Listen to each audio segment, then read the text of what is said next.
Les 2 premiers chapitres vous ont permis certainement de découvrir les composants et le mode de fonctionnement d'un robot.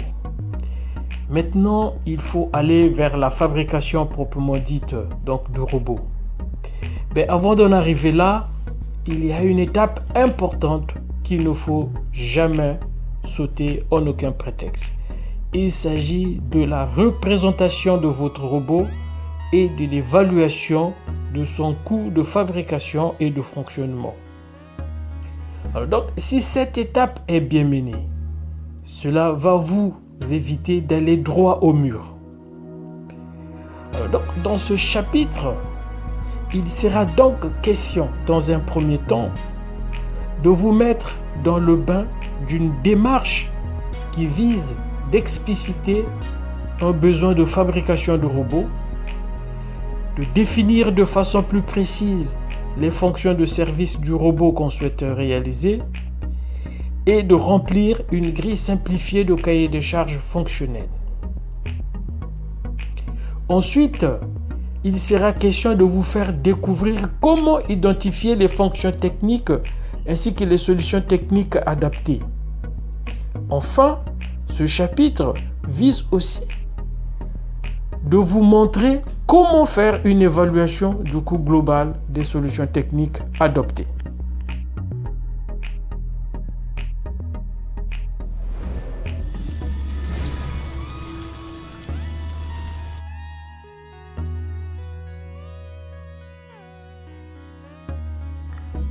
Un robot, comme toute machine, est toujours une réponse à un besoin et il est nécessaire d'exprimer ce besoin dès le début du projet. La littérature propose plusieurs techniques qui peuvent être exploitées pour exprimer ce besoin. Mais nous n'allons pas, dans cette vidéo, nous étaler sur toutes ces techniques. Nous avons choisi une technique que vous connaissez certainement. Elle est très simple et très pratique à mettre en œuvre. Il s'agit plus précisément de répondre à 3 questions simples et d'inscrire les réponses sur un graphique pour bien structurer sa pensée. Alors donc, on fait comme si l'objet existe déjà et on se demande dans un premier temps à qui rend service l'objet ou le robot. Ensuite, on s'intéresse sur quoi ou sur qui agit-il avant qu'on cherche à savoir dans quel but l'objet ou le robot existe-t-il. Alors donc, les réponses à ces 3 questions vont permettre par la suite d'exprimer en une phrase le besoin et ce à quoi va servir votre robot.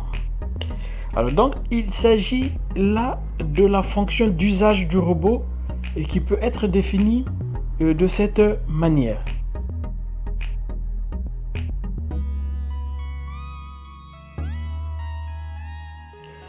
Donc, prenons un exemple d'un cas pratique tel que ce robot aspirateur et essayons donc de répondre aux questions que nous venons d'évoquer pour exprimer le besoin donc, qui a suscité sa fabrication.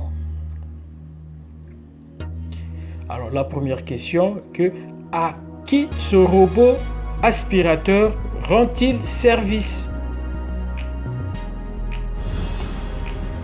La réponse est que ce robot rend service aux habitants de la maison. Deuxième question, sur quoi agit-il? Ce robot agit sur l'hygiène de la maison. Alors donc, la troisième question, dans quel but existe-t-il?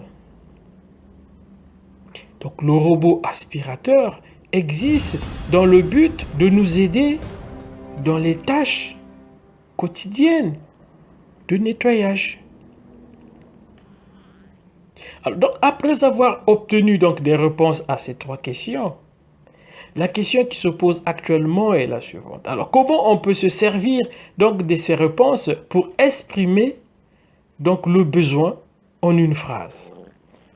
Alors, donc, pour ce faire, On peut tout simplement écrire que le robot aspirateur rend service aux habitants de la maison en agissant sur l'hygiène de la maison pour nous aider dans les tâches quotidiennes de la maison.